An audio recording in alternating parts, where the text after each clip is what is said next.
말씀을 전하겠습니다.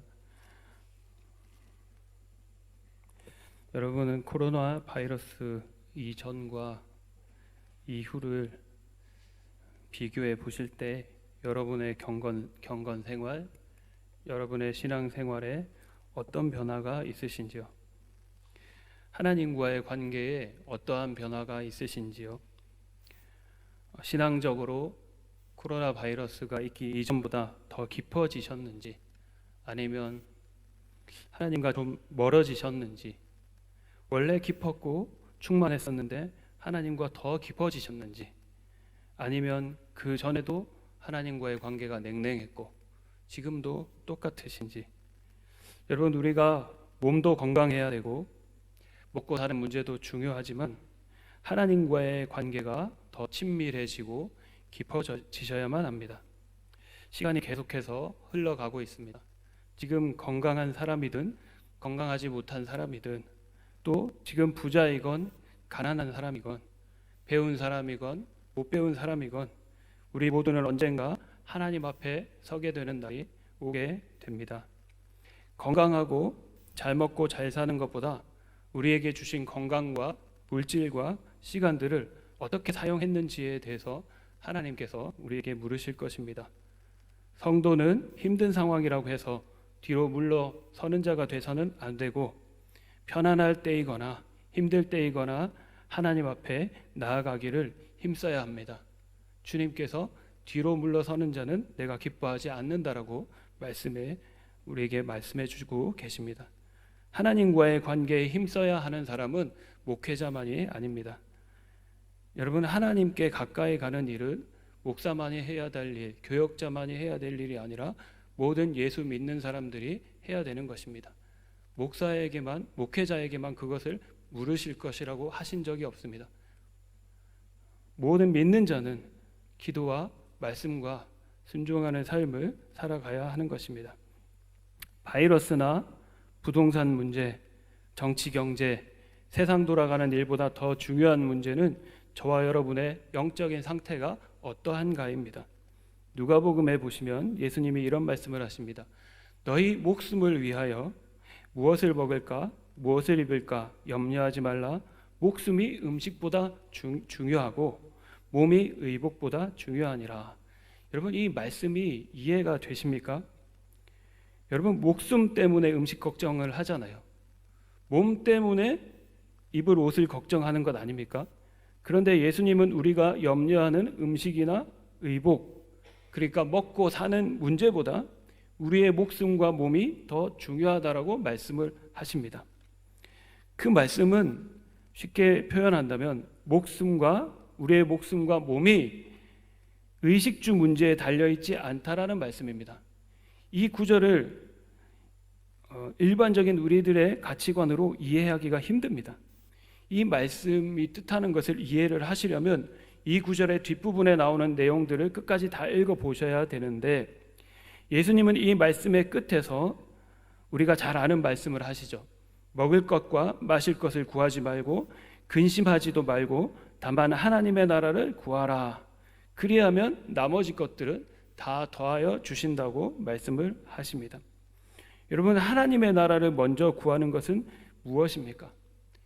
이것을 설명하자면 길지만 간단하게 한마디로 풀자면, 하나님의 나라를 구하는 것은 내가 하나님과 함께 하기를 구하는 것입니다.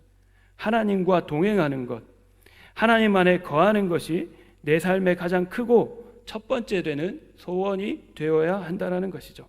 즉, 우리의 목숨과 몸은 먹고 마시는 문제나 물질이나 환경에 달려 있는 것이 아니라 우리가 하나님 안에 거하느냐 거하지 않느냐에 달려 있다는 것입니다. 이것은 마치 자식이, 부모가 아무리 많은 돈을 주어도 어린 자식이 그 많은 물질보다 부모와 함께 하고 싶어 하는 것 같은 마음이 있느냐 하는 것이죠. 우리는 어린 자식은 부모 안에 있을 때에 그가 돈이 없어도 걱정하지 않습니다. 왜? 부모가 다 알아서 입혀주고 먹여주기 때문입니다. 마찬가지입니다. 물질이나 환경, 먹고 마시는 것이 중요한 문제가 아니라는 것이 아니고, 여러분과 제가 하나님 안에 있을 때에 부가 우리에게 이동하고 환경이 변화가 되고 먹고 마시는 것과 입는 것의 공급이 일어난다라는 것이죠. 하나님 안에 거하기를, 하나님과 동행하는 것을 거짓 없이 가장 사모하는 사람, 자기 삶에서 그것을 가장 중요하게 생각하는 사람에게는 모든 것을 채워주신다라는 것입니다. 예수님께서 주님 오실 날이 가까우면 일어날 일들에 대해서 성경에 경고하셨습니다. 그런데 그 경고의 말씀을 알면서도, 그런 일들이 일어나는 것을 보면서도 노아의 시대처럼 여전히 먹고 마시고 육체적인 필요에만 민감한 삶, 그것을 가장 중요한 문제로 살아가는 사람들이 있을 것이라고 말씀하셨습니다. 여러분, 앞으로 바이러스와 같은 재난들이 마지막 때에 알곡과 가라지 성도를 갈라놓는 것이 될 것입니다. 경계선이 될 것입니다. 먹고 사는 문제가 영혼의 문제보다도 더 중요하다고 생각하는 사람들은 그런 위기가 오고 재난이 올 때에 하나님에게서 떠나갈 것입니다. 당장 눈앞의 것이 다급하기 때문에 하나님을 찾지 않을 것입니다. 여러분, 마지막 때는 예수님이 믿는 자를 보겠느냐고 하셨습니다. 우리가 전도도 하고 부흥도 시켜야겠지만 주님이 오실 때는 많은 사람들이 배교한다라고 했습니다. 주님을 떠나간다라고 했습니다. 여러분, 앞으로 도래할 하나님의 나라는 돈이 있다고 들어가는 것이 아니고, 건강하다고 들어가는 것이 아니고, 자기 중심에 예수님이 계셔야 합니다. 자기도 예수님 안에 거해야 됩니다. 여러분, 예수님을 사랑하셔야 됩니다.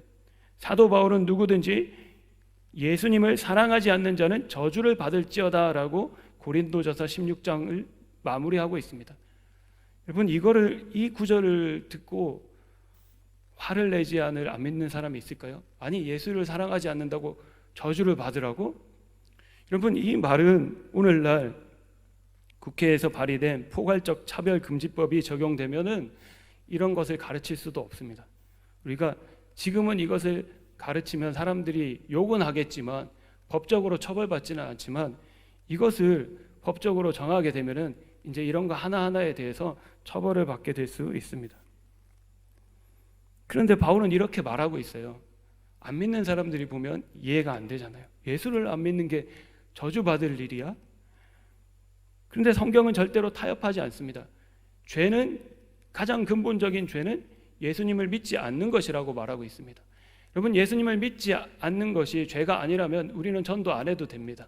우리는 교회 안 나와도 됩니다. 그런데 우리는 이것을 믿습니다. 이것을 가르쳐야 됩니다. 그런데 세상은 그것을 가르치지 말라고 합니다. 왜 다른 종교를 인정하지 않느냐고 합니다. 타협할 수가 없어요. 우리는 왜 주님이 그렇게 가르쳐 주셨기 때문에 다른 종교를 인정하게 된다면 우리는 예수님을 믿을 필요가 없게 됩니다. 에베소서 5장 14절에서 19절을 보시면, 잠자는 자여 깨어서 죽은 자들 가운데서 일어나라. 그리스도께서 너에게 비추시리라. 그런즉 너희가 어떻게 행할지 자세히 주의하여 지혜 없는 자 같이 하지 말고 오직 지혜 있는 자 같이 하여 세월을 아끼라. 때가 악하니라. 세월을 아끼라고 말씀하고 있습니다. 세월을 아끼는 것을 어떻게 아껴야 되느냐고 뒤에 구절에 뭐라고 말씀하고 있냐면, 술 취하지 말라. 이는 방탕한 것이니 오직 성령으로 충만함을 받으라 그랬습니다. 그러니까 세월을 아끼는, 이 마지막 때의 세월을 아끼는 방법은 뭐냐면 성령의 충만을 받는 것입니다. 성령 충만은 다른 말로 표현하면 우리가 하나님과 가까워지는 거예요. 내가 하나님과 예수님과 얼마나 친밀한가, 가까운가를 성령 충만이라고 하는 것입니다. 우리의 목숨은, 우리의 생명은 하나님과 우리 영혼이 얼마나 친밀한가, 우리가 지금 예수님 안에 거하고 있는가에 달려 있습니다. 세상의 문제들, 전염병, 분쟁, 전쟁의 소식들, 기근과 자연재해의 소식들에 의해서 요동치는 것이 아니고, 내가 하나님 안에 있는지를 점검하고 하나님 안에 거하기를, 하나님과 더욱 친밀해지기를 힘써야 한다는 것입니다. 예수님과 친밀해지실수록, 예수님과의 관계가 깊어지실수록 요동하지 않습니다. 단단해집니다. 반석과 같아지고 심지가 견고해집니다. 평강을 얻게 됩니다. 마치 자기 부모와 관계가 친밀하고 부모를 신뢰하는 아이는 정서가 안정되어 있습니다. 그런데 부모를 신뢰할 수 없는 아이들, 그런 아이들은 삶이 불안합니다. 여러분, 하나님과의 관계가 어떠신가요? 하나님을 어떤 분으로 믿고 계십니까? 이사야서 26장 3절에 주께서 심지가 견고한 자를 평강하고 평강하도록 지키시리니 이는 그가 주를 신뢰함이니이다. 주를 어떤 상황에서도 신뢰하는 자, 심지가 견고한 자를 평강으로 이끄신다고 말씀하고 있습니다. 오늘 빌립보서를 함께 읽으셨는데 바울이 감옥에 갇혀 있을 때 빌립보서를 썼는데 이때 빌립보 교회 성도들이 바울을 생각해서 특별한 어떤 필요한 것들을 보내준 것 같아요. 그래서 그것에 대해서 바울이 내가 크게 기뻐한다라고 말하고 있습니다. 그러나 바울은 내가 그것을 기뻐하는 이유는 내가 가난하고 궁핍하기 때문에 너희들이 나를 도와준 것을 내가 기뻐한다라고 말하는 것이 아니라고 말씀하고 있으면서 뭐라고 말하느냐? 나는 어떤 형편에든지 어떤 상황에든지 자족하기를, 만족하기를 배웠다라고 말하고 있습니다. 그는 비천에 처할 줄도 알고 풍부에 처할 줄도 알아서 모든 일, 곧 배부를 때나 배고플 때나 풍부할 때나 궁핍할 때나 어떤 때라든지 그 때에 따라 처할 수 있는 일체의 비결을 배웠다라고 고백하고 있습니다. 바울이 배운 일체의 비결이 무엇입니까? 우리 13절을 같이 읽어보겠습니다. 13절 시작.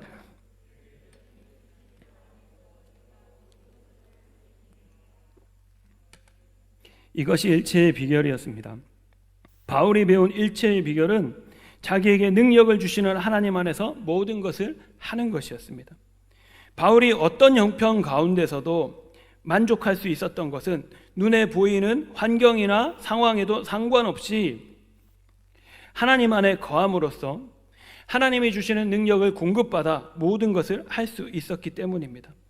여러분, 바울은 하나님과 친밀했습니다. 항상 하나님 안에 거하기 위해서 힘을 썼습니다. 하나님이 모든 것을 어떤 상황에서든 할 수 있게끔 해주셨기 때문입니다. 바울 사도는 전능하신 하나님을 눈으로 읽고 귀로만 들은 것이 아니라 실제로 경험한 사람이었습니다. 그 예로 바울이 복음을 전하다가 감옥에 갇혔을 때 또는 감옥 바깥에서나 그는 항상 찬양하고 기도하는 삶을 살았습니다. 바울이 빌립보 감옥에 있을 때에 바울은 실라와 함께 기도하고 찬양했습니다. 그 소리를 감옥에 갇힌 다른 죄수들이 들었습니다. 여러분, 감옥에 갇힌 다른 죄수들은 어떤 마음의 상태에 있었을까요? 아마 자기들의 처지, 인생에 대해서 낙심하고 절망하고 괴로워하고 있었을 것입니다. 그런데 바울과 실라는 감옥에서 찬양하고 기도했습니다. 상황이나 환경이나 일어난 사건들이 이 사람들의 믿음을 흔들지를 못했습니다. 오히려 바울과 실라가 기도하고 찬양할 때 감옥이 흔들렸습니다. 감옥 문이 열리고 지진이 일어나서 죄수들에게 발에 매인 착고들이 풀어졌습니다. 바울이 자기에게 능력 주시는 자, 하나님 안에 있으면 매를 맞아도 감옥에 갇혀도 쇠사슬에 매여도 모든 것을 할 수 있다는 것을 알았기 때문에 바울은 그 상황에서도 기도하고 찬양했던 것입니다. 여러분, 친구를 사귀려면, 진짜 친구를 사귀려면 힘든 일을 같이 해보라 그러죠. 높은 산을 등반해 보라고 그러죠. 그러면은 힘든 일을 같이 해보면 진짜 성격이 나온다라고. 여러분, 우리의 믿음이 진짜인지 검증을 하려면 힘든 시간을 통과해야 됩니다. 우리의 눈앞에 있는 문제들은 사실은 진짜 문제가 아닐 수 있습니다. 우리의 진짜 문제는 눈앞에 벌어진 일들이 아니라 우리가 예수님 안에 거하지 못한다는 데 있는 것입니다. 예수님 안에 온전히 거하지 않고 있다는 것에 있다는 것이죠. 예수님이 뭐라고 말씀하십니까? 나는 포도나무요 너희는 가지이니 가지가 나무에 붙어 있지 않으면 열매를 맺지 못하고 붙어 있으면 열매를 많이 맺는다라고 말씀하셨습니다. 문제가 생겼을 때, 어려운 일이 닥쳤을 때 넘어지고 절망하는 이유가 무엇인가? 예수님께 붙어 있지 않기 때문입니다. 예수님께 붙어 있는 법을 배우지 못했거나 잃어버렸기 때문입니다. 나에게 모든 것을 할 수 있는 능력을 주시는 자 안에 거하지 않기 때문입니다. 어떤 선교사님이 선교 활동을 하시다가 동남아에 계신 선교사님인데 억울하게 감옥에 갇혔어요. 많은 성도들이 염려하고 걱정을 했습니다. 그런데 놀랍게도 선교사님은 억울하게 감옥에 갇혀 있는 동안 함께 갇혀 있는 죄수들을 다 전도해 가지고 예수님을 믿게 만들었습니다. 그리고 그들은 변화되었습니다. 여러분, 그 선교사님이 예수님 안에 거하는 분이 아니었다면 어떻게든 그 감옥에서 나오는 것만 신경 썼을 것입니다. 하나님이 그런 식으로 일할 줄 누가 아셨겠습니까? 오늘 저와 여러분 앞에 닥친 바이러스 사태 앞에서 일어나는 많은 일들, 그리고 사건 속에서 우리가 당황하고 염려할 것이 아니라 하나님 앞에 나아가야 됩니다. 우리가 예수님 안에 온전히 거하기를 힘써야 됩니다. 지혜를 구하고 능력을 구해야 할 것입니다. 하나님, 이 상황에서 우리가 무엇을 할까요? 어떻게 할까요? 성령의 충만함을 구합니다. 하나님과 더욱 친밀해지고 가까워지기를 원합니다. 우리의 마음에 하나님 나라가 임하여서 이 모든 상황을 이기고 하나님의 뜻대로 사명 감당할 수 있도록 도와주시옵소서. 우리가 그렇게 하나님 앞에 나가야 할 것입니다. 저와 여러분이 생각하는 문제는 바이러스가 문제인데 하나님이 보실 때는 바이러스가 문제가 아니고 다른 데 문제가 있다는 것이죠. 바이러스는 하나님이 진짜 문제라고 생각하는 세상 사람들의 영적인 문제, 혼적인 문제가 눈에 보이는 현상으로 나타난 것일 뿐입니다. 여러분, 하나님과 상관없이, 사람과 상관없이 이러한 사건들이 자연 발생한 것이 아닙니다. 전쟁이 왜 일어납니까? 전쟁이 일어나면 사람들은 전쟁 그 자체만을 봅니다. 그래서 전쟁이 끝나게 해주십시오라고 기도를 합니다. 그런데 전쟁이 사실은 왜 일어납니까? 그 전쟁을 일으킨 사람들 속에 영혼의 문제 때문에, 그들의 죄성 때문에 일어나는 것이죠. 예수님 안에 거하지 않기 때문에, 하나님과 친밀하지 않기 때문에 전쟁이 일어나는 것입니다. 가정에 있는 문제도 마찬가지입니다. 경제나 정치나 모든 문제가 그렇습니다.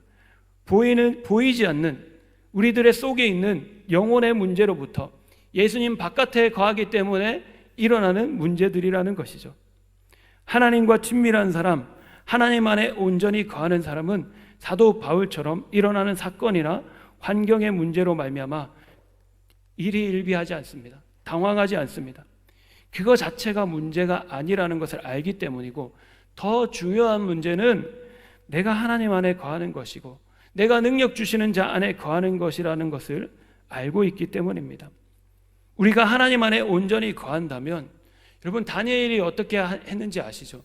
다니엘이 왕과 다른 정치인들이 자기를 감옥에 가둬 죽이기 위해서 정책을, 법을 세웠음에도 불구하고, 그것을 알고 있으면서도 불구하고 그는 어떻게 합니까? 그가 하던 대로 하나님 앞에 기도합니다. 그거 하면 잡혀 죽는 거 아는데 자기가 하던 대로 기도하더라는 것이죠. 늘 하듯이 기도의 시간에, 기도의 자리에 나아갔던 것처럼 항상 하나님 앞에 나아갑니다. 하나님 안에 있는 사람은. 바울은 사람들에게 핍박을 당할 때나 대접을 받을 때나 한결같았습니다. 바울은 핍박이나 감옥에 갇히는 것을 중요한 문제로 여기지 않았습니다. 물론 그게 고통스럽지 않다라는 게 아니죠. 바울이 고통을 즐겼다라는 말도 아닙니다. 힘든 건 힘든 것이죠. 그런데 바울은 그 고통의 문제보다 자기가 하나님 안에 거하는 것, 하나님이 주신 사명을 완수하는 것을 더 큰 문제로 여겼다라는 것입니다. 왜?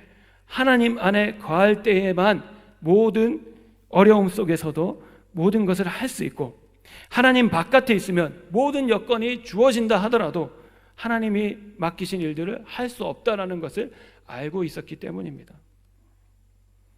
어려울 때도 하나님 안에서 모든 일들을 감당하는 사람이 있고, 모든 여건을 다 허락해 주어도 하나님 바깥에 있기 때문에 할 생각조차 못하는 사람도 있습니다. 바울은 내가 내 몸을 쳐서 복종하게 함은 내가 남에게 전파한 후에 내가 도리어 버림을 당할까 두려워함이로다 라고 고백했습니다. 바울은 자기가 자기를 절제하지 않으면, 자기가 하나님께 순종하지 않으면 하나님의 능력을 공급받지 못할 것이고 하나님께 버림받을 수 있다라는 생각조차 했다라는 것이죠.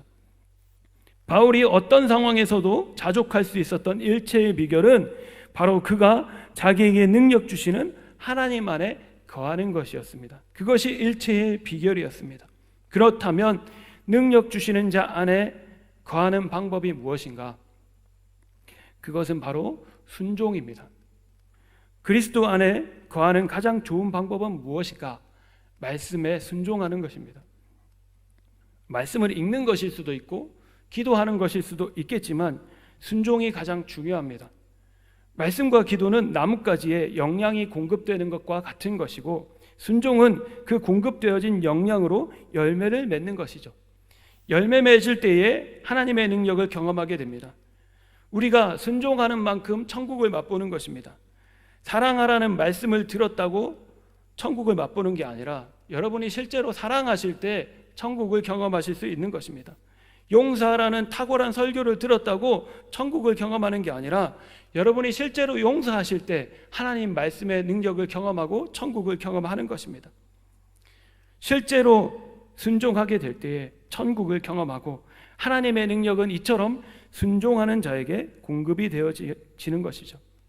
요한복음 15장 10절에서 예수님이 말씀하시지 않습니까? 내가 아버지의 계명을 지켜서 그의 사랑 안에 거하는 것 같이 너희도 내 계명을 지키면, 너희도 순종하면 내 사랑 안에 거하리라. 하나님 안에 거하는 방법은 순종하는 것입니다.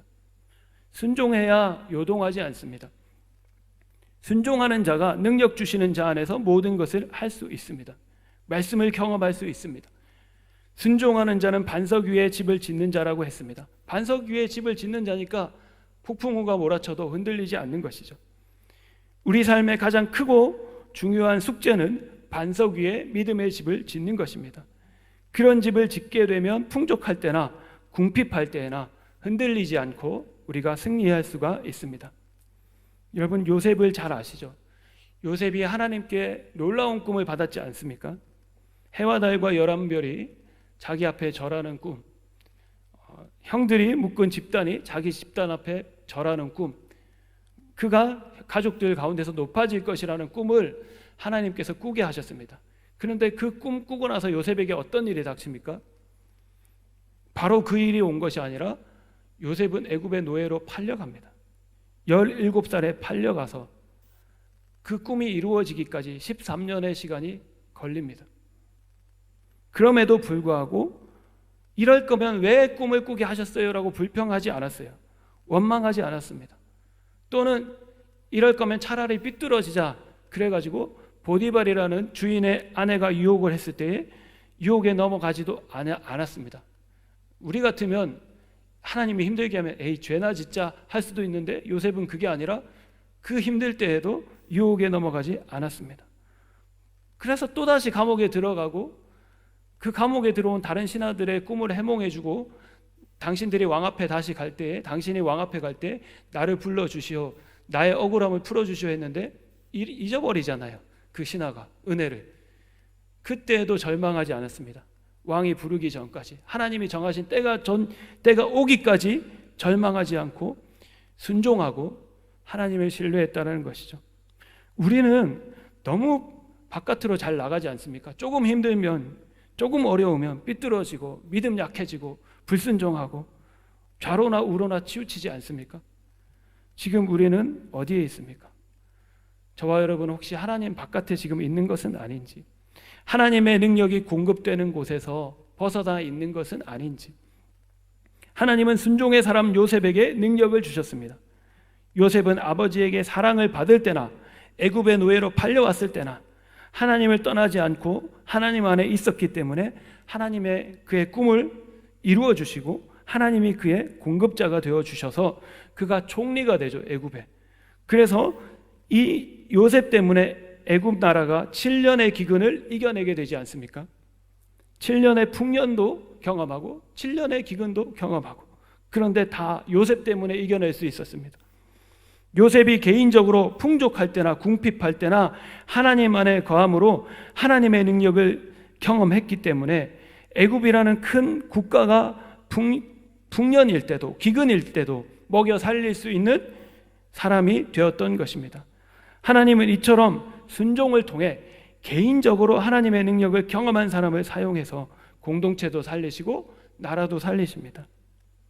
자기 개인적으로 하나님의 능력을 경험했기 때문에, 자기에게 능력 주시는 자 안에 있어 봤기 때문에 나라도 살릴 수 있고 공동체도 살릴 수 있는 것이죠. 요셉은 감옥에 있을 때나 총리가 되었을 때나 능력 주시는 자 안에서 모든 것을 할 수 있었습니다. 바울이 알고 있었던, 배웠던 일체의 비결, 요셉도 그 비결을 알고 있었던 것이죠. 5만 번 이상 기도 응답을 받은 사람으로 유명한 영국의 조지 뮬러 목사님이 계시죠.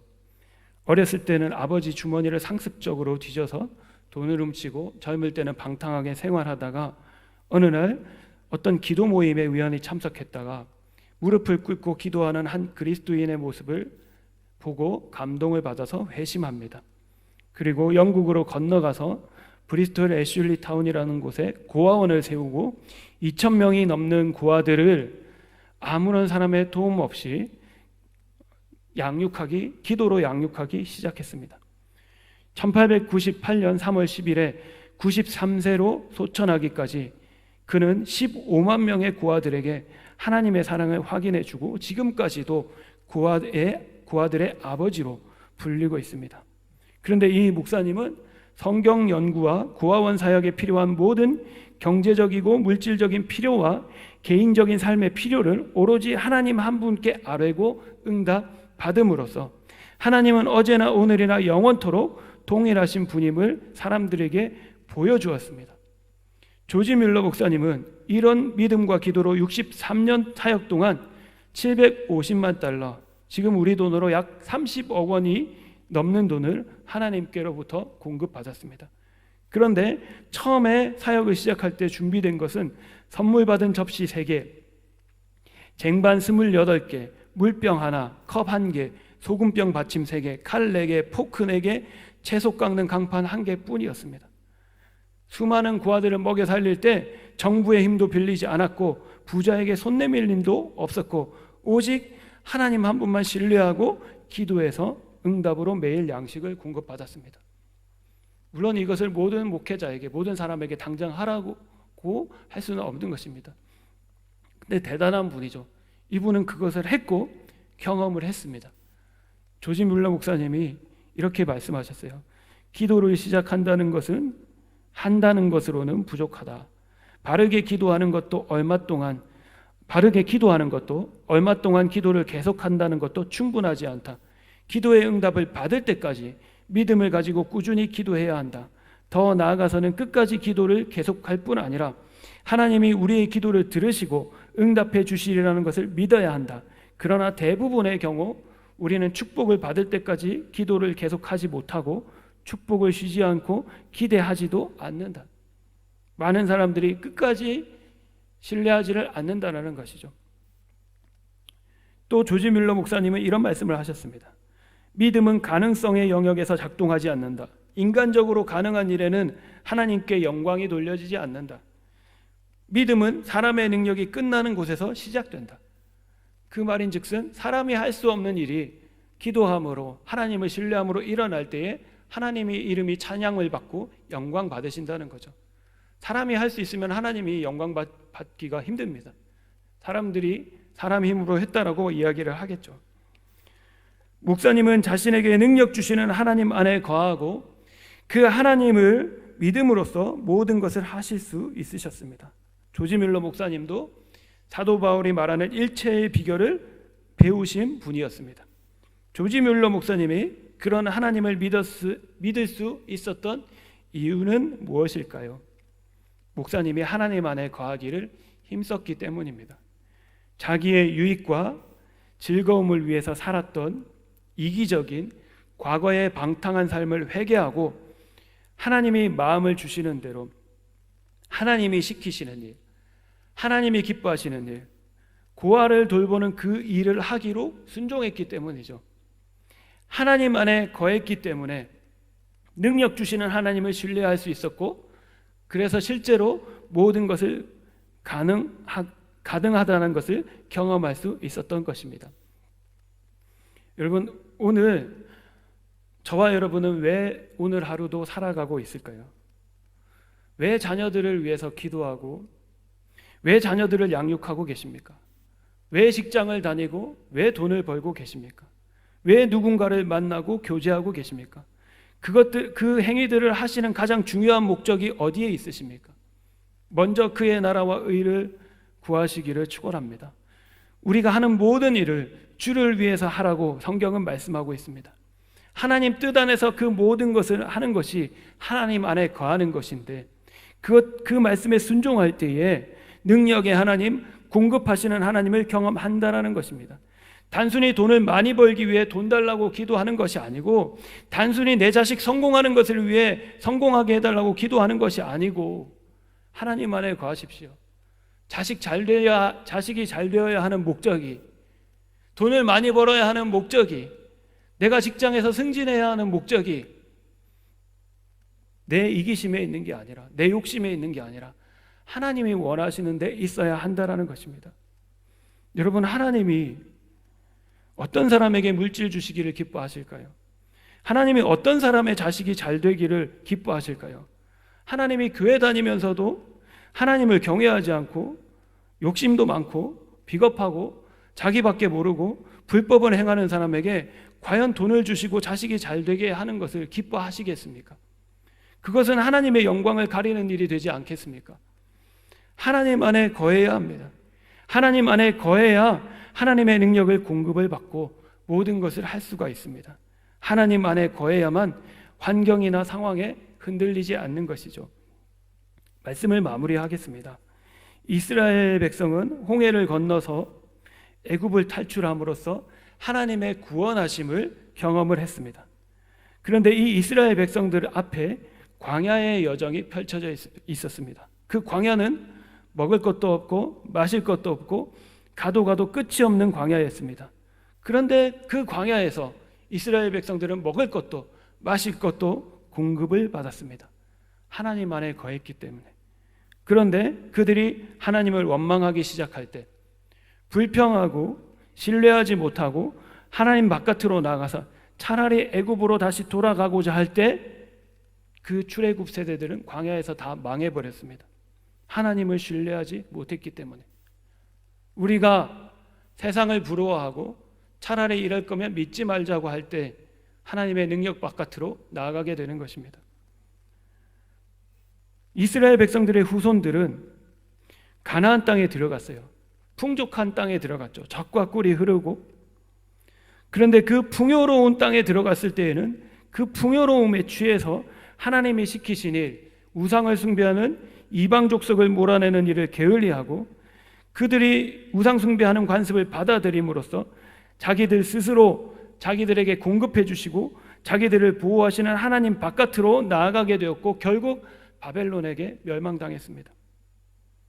그 조상들은 가난함으로 인해서 하나님 바깥으로 튕겨나갔고, 그 후손들은 풍족함으로 말미암아 하나님 바깥으로 튕겨나갔고, 다윗 왕도 힘들 때는 하나님 그토록 의지했는데 왕이 되고 좀 편해지니까 자기 충신의 아내인 밧세바를 범했다가 큰 고통을 치르지 않습니까? 여러분은 가난하고 지금 힘드십니까? 몸이 아프시고 여러 가지 힘드신 일이 있으시죠? 하나님과 어떻게 하고 계신가요? 만약에 여러분의 일들이 지금 뭐든지 다 잘 풀리고 계시고 좋게 되어지고 계신다면 하나님과 여러분 어떻게 하고 계신지요? 광야가 문제가 아닙니다. 풍요롭다고 문제가 해결된 게 아닙니다. 하나님 안에 거하는 것이, 능력 주시는 자 안에 거하는 것이 가장 중요한 숙제입니다. 저와 여러분의 인생은 광야도 지나가고 풍족한 땅도 지나갑니다. 하나님이 그 여정을 통해 하나님 안에 거하는 법을 훈련시키시는 것이죠. 바울이 배운 비결을, 그 일체의 비결을 우리도 배우고 익혀야 됩니다. 그래야 흔들리지 않는 심지가 견고한 사람이 되어 그렇지 못한 사람들을 또 붙들어주고 이끌어줄 수 있을 것입니다. 바울이 내게 능력 주시는 자 안에서 내가 모든 것을 할 수 있느니라라고 말했고, 사도 요한은 예수님의 말씀을 빌어서 너희가 내 안에 거하고 내 말이 너희 안에 거하면 무엇이든지 원하는 대로 구하라 그리하면 이루리라 말씀하셨습니다. 오늘 우리가 순종함으로 예수님 안에 거함으로 모든 능력을 공급받아서 여러분 바이러스와 상관없이 승리하는 저와 여러분 되기를 간절히 축원합니다. 축원합니다. 기도하겠습니다. 하나님 아버지, 오늘 말씀을 통해 깨닫게 하시고 또 주님께로 우리를 부르시는 그 손짓을 보게 하시니 감사합니다. 우리가 환경이나 상황과 상관없이 주님 앞에 가까이 나아가게 하여 주시옵소서. 우리가 부요할 때나 궁핍할 때나 사도 바울처럼 하나님을 찬양하고 기도하며 자족할 수 있는 일체의 비결을 배우게 하여 주시옵소서. 그래서 세상 앞에 하나님 영광을 드러내는 그리스도인들은 환경이나 상황에 흔들리지 않고 담대한 사람들이구나, 정말 하나님 계시구나라는 것을 보여줄 수 있는 우리가 되게 하여 주시옵소서. 또 오늘 특별히 헌신 예배를 드리는 바나바의 위에도 이런 담대함과 또 성령의 충만함을 허락하여 주시고 그들의 직장과 가정 위에 하나님의 공급하심과 능력으로 충만케 하여 주시옵소서. 감사와 찬양 드리며 귀하신 예수님의 이름으로 기도합니다. 아멘. 바나